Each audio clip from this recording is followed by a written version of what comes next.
Hi. Yeah. How we doing, YouTube? So in a world where our jackass president tries to essentially dismantle the post office so that people can't vote, and where he starts trying to pull apart like entitlement programs because of some deranged privatization shit going through his head. I mean, honestly, what is going on right now?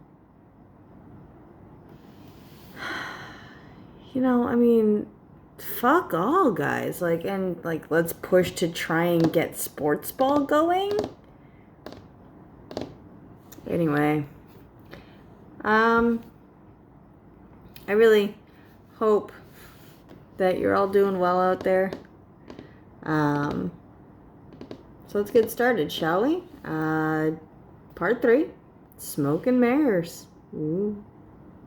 Chapter 9, The Art of the Bailout. Can't really give her points on a creative title there. Anyway.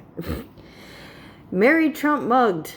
The New York tabloids, subtle as ever, blared in 100-point font the day after Halloween 1991. Even though I already knew what had happened, it was jarring to see the headline as I passed news kiosks on my way to the subway. My grandmother hadn't just been mugged, though. The kid who'd grabbed her purse in the grocery store parking lot as she loaded shopping bags into a Rolls Royce had slammed her head against the car with such force that her brain had hemorrhaged, and she had lost some sight and hearing. Sidebar.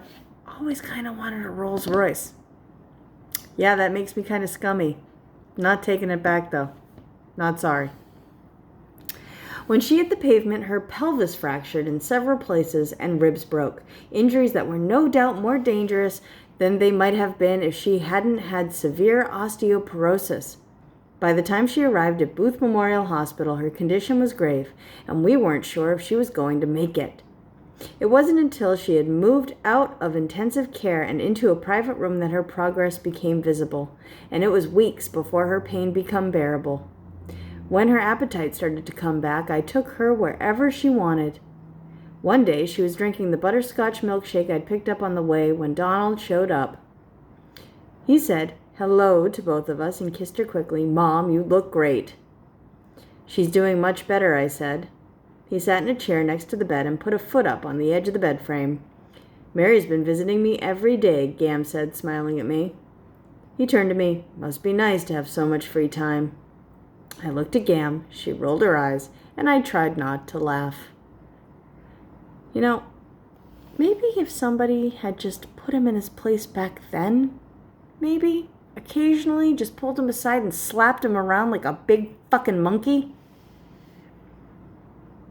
"How are you, sweetheart?" Gam asked him. "Don't ask." He seemed annoyed. Gam asked him about his kids, if anything was new with him and Ivana. He didn't have much to say, clearly bored. He left after 10 minutes or so. Gam glanced at the door to make sure he was gone. Somebody's cranky. Now I did laugh. "To be fair, he's having a tough time," I said. In the last 12 months, the Taj Mahal, his favorite Atlantic City casino, had declared bankruptcy just a little over a year after it opened. His marriage was a disaster, thanks in part to his very public affair with Marla Maples. The banks had put him on an allowance, and the paperback version of his second book, Surviving at the Top, had been published under the title The Art of Survival. Despite the fact that he'd brought it all on himself, he seemed put upon rather than humbled or humiliated. "Poor Donald," Gam mocked. She seemed almost giddy, and I thought the hospital staff might need to cut back on her pain meds. He was always like this. I shouldn't say it, but when he went to the military academy, I was so relieved. He didn't listen to anyone, especially me, and he tormented Robert. And oh, Mary, he was such a slob. At school, he got medals for neatness. Then he came home. He was still a slob. "What did you do?" "What could I do? He never listened to me, and your grandfather didn't care." She shook her head. "Donald got away with murder." That surprised me. I'd always assumed my grandfather was a taskmaster. That doesn't sound like him. At the time, my grandfather was at the hospital for special surgery in Manhattan, getting a hip replacement. I think he had only ever been in the hospital once, when he'd had a tumor on his neck near his right ear removed in 1989. I don't know if the timing of his hip surgery was a coincidence or if he had been scheduled after Gam was admitted so she wouldn't have to deal with him while she recovered. His mental state had been deteriorating for some time, and while he was in the hospital, he had definitely taken a turn for the worse.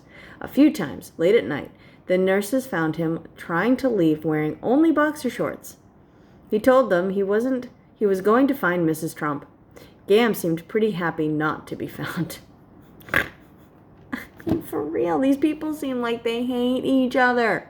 Hate each other. What is going on? Donald's perceived success with the Grand Hyatt in 1980 had paved the way for Trump Tower, which had opened to great fanfare in 1983. From his reportedly abysmal treatment of the undocumented workers who built it to the alleged mob involvement, the project was steeped in controversy. The affronts culminated in the destruction of the beautiful Art Deco limestone reliefs on the facade of the Bonwit Teller building, which he raised to make room for his. Donald had promised those historically significant artifacts to the Metropolitan Museum of Art. Realizing that removing them in one piece would cost money and slow down construction, he instead ordered that they be destroyed.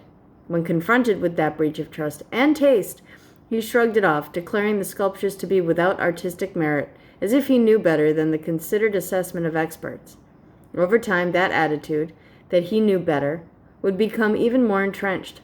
As his knowledge base had decreased, particularly in the areas of governing, his claims to know everything have increased in direct proportion to his insecurity, which is where we are now. The real reason Donald's first two projects were acquired and developed relatively smoothly was in large part because of Fred's expertise as a developer and dealmaker.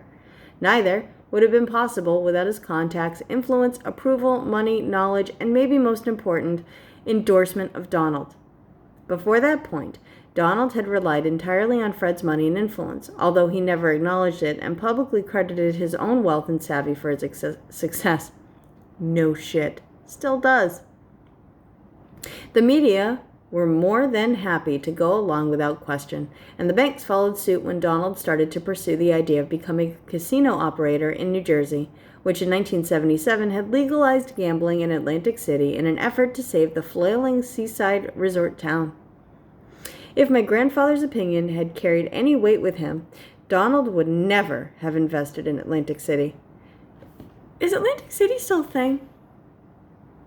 I mean, I'm asking this for real. I honestly don't know. I think Chauny's been there once. I'm going to have to ask him. Anyway, Manhattan was worth the risk as far as Fred was concerned, but in Atlantic City he would have nothing except money and advice to offer, no political clout or knowledge of the industry to draw on.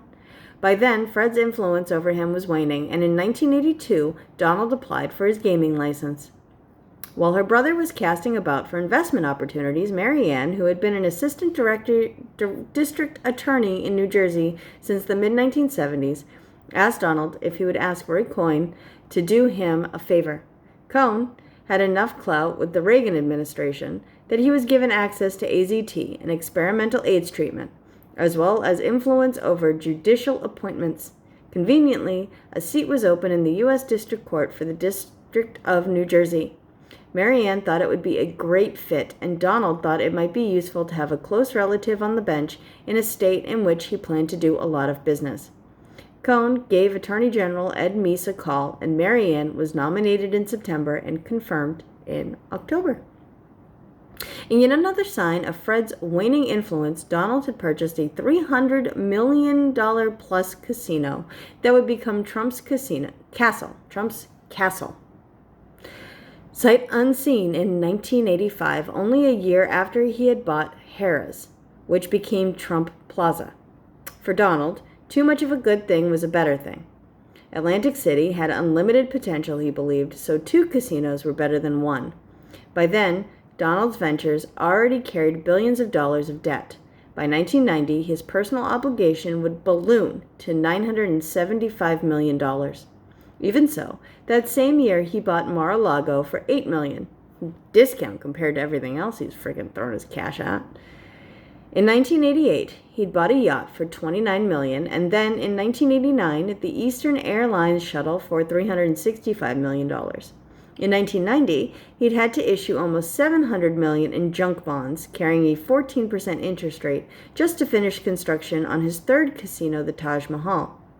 It seemed as if the sheer volume of purchases, the price tags of the acquisitions, and the audacity of the transactions kept everybody, including the banks, from paying attention to his fast accumulating debt and his questionable business acumen. Back then, Donald's favorite color scheme was red, black, and gold, so Atlantic City's cheap glitz appealed to him almost as much as the allure of easy money. The house always wins, after all, and it was a good bet that anybody who could afford to buy in would do well there. Atlantic City was completely outside of Fred's purview, which also appealed to Donald. Setting aside the massive monetary investment made by Fred and others, operating a casino unlike the Grand Hyatt and Trump Tower, which were development projects that were ultimately managed by other entities, would be an ongoing business. As such, it would have been Donald's first opportunity to succeed independently of his father. Having his own casino provided Donald an outsized canvas. He could tailor that entire world to his specifications, and if one casino was good, two would be better, and three even better than that. I mean, for God's sakes, yes, I get it. And yes, you're trying to write a book based on a very, very thin veneer of, hey, my family sucks, Donald Trump bad. But how many times does she need to reword that he bought multiple casinos, they cost a lot of money, and it was a bad idea, even though he thought it was a good idea? Anyway, to continue. Of course his casinos were competing with one another and eventually would be cannibalizing one another's profits. As absurd as it was, there was a certain logic to his wanting more. After all, it had worked for his father. But Donald didn't understand and refused to learn that owning and running casinos were vastly different from owning and running rental properties in Brooklyn. From the business model and the market to the customer base and the calculus involved. Because he couldn't see that glaring distinction, it was easy for him to believe that more was better in Atlantic City, just as it had been for my grandfather in New York's outer boroughs. If one casino was a cash cow, three would be a herd of them. He would do with casinos what Fred had done with apartment buildings. The only part of the scenario that defies explanation is the fact that the banks and the investors in his first two casinos didn't object more strenuously to his opening a third, which would cut into their own bottom lines. It made even less sense that he could find anybody interested in investing in it. Even a casual glance at the numbers, not least the debt service, should have scared the most reckless lenders away. In the late 1980s, nobody said no to Donald, thereby legitimizing another misguided project that had the ancillary benefit of bolstering the ego of a man who had no way of making it succeed. In August of that year, Surviving at the Top was published, and within weeks, it would become clear that the book's subject matter and timing were bad enough to qualify as parody. In June 1990, Donald missed a $43 million payment for Trump Castle. 6 months later, my grandfather sent his chauffeur with more than $3 million in cash to purchase chips at the castle. In other words, he bought the chips with no intention of gambling with them. His driver simply put them in a briefcase and left the casino. Even that wasn't enough. The next day, my grandfather wired another $150,000 to the castle, presumably for more chips. Although those maneuvers helped temporarily, they resulted in my grandfather having to pay a $30,000 fine for violating a gaming commission rule prohibiting unauthorized financial sources from lending money to casinos. If he had wanted to continue lending Donald money to keep his casinos afloat, which he did, he would also be required to get a gaming license in New Jersey. But it was too late. Donald might have controlled 30% of Atlantic City's market share, but the Taj was making it impossible for his two other casinos to make money. The Plaza and Castle lost a combined $58 million the year the Taj opened. The three properties carried $94 million in annual debt, and the Taj alone needed to pull in more than $1 million a day to break even. The banks were bleeding money. Just as the Taj was opening, Donald and his lenders were meeting to try and figure out how to rein in and manage his spending. The possibility of more defaults and bankruptcies still loomed, and a solution had to be found that would protect Donald's image, which, in turn, would protect the bank's money. Without the veneer of success and confidence he projected, and had projected for him, the bankers feared that his properties already in trouble would lose even more value. His last name was the draw. Without the name, there would be no new gamblers or tenants, or people willing to buy bonds, and hence no new revenue. In addition to fronting Donald the money to cover his business operating expenses, the banks reached an agreement with him in May 1990 to put him on a $450,000 a month allowance. That is almost $5.5 million a year for having failed miserably. Where the fuck do I get that payday? That money was just for personal expenses, the Trump Tower triplex apartment, the private jet, the mortgage on Mar-a-Lago. In order to sell his image, Donald needed to be able to continue living the lifestyle that bolstered it. Anybody else would have all of this stuff repossessed by the banks. In order for the banks to keep tabs on him, Donald had to meet with them every Friday to report on his expenditures as well as progress he'd made selling assets such as the yacht. In May 1990, there was no denying how dire the situation was. As much as Donald complained to Robert that the banks were killing him, the truth was that he was beholden to them in any way he had never been to his father. He had never been on a leash before, let alone a short one, and it chafed. He was legally obligated to pay the banks back, and if he didn't, there would be consequences. At least there should have been consequences. Despite the restrictions, Donald continued spending cash that he didn't have, including $250,000 for Marla's engagement ring and $10 million to Ivana as part of their divorce settlement. I mean, for real. I don't think it ever occurred to him that he couldn't spend whatever he wanted no matter what the circumstances. The banks admonished him for betraying their agreement, but they never took any action against him, which just reinforced his belief that he could do whatever he wanted, as he almost always had. In a way, you can't really blame Donald. Yes, you can. Yes, you can. You can blame Donald 100%. The man is reckless. Sorry, Mary. In Atlantic City, he had become unmoored from his need for his father's approval or permission. He no longer needed to talk himself up. His exaggerated assessment of himself was simultaneously fueled and validated by banks that were throwing hundreds of millions of dollars at him and a media that lavished him with attention and unwarranted praise. The two combined rendered him blind to how dire his situation was. My grandfather's myths about Donald were now being reinforced by the world at large. Regardless of who was disseminating them, however, they were still myths. Donald was, in essence, still Fred's construct. Now he belonged to the banks and the media. He was both enabled by the dependence upon them, just as he had been upon Fred. He had a streak of superficial charm, even charisma, that sucked certain people in. When his ability to charm hit a wall, he deployed another, quote, business strategy, throwing tantrums during which he threatened to bankrupt or otherwise ruin anybody who failed to let him have what he wanted. Either way, he won. Yay for toddler negotiations. Oh, for fuck's sake. Donald was successful because he was a success. That sentence doesn't add up. That was the premise that ignored one fundamental reality. He had not achieved and could not achieve what he was being credited with. Despite that, his ego, now unleashed, had to be fed continually, not just by his family, but by all who encountered it. New York's elite would never accept him as anything but the court jester from Queens, but they also validated his pretension and grandiose self-image by inviting him to their parties and allowing him to frequent their haunts, such as Les Clubs.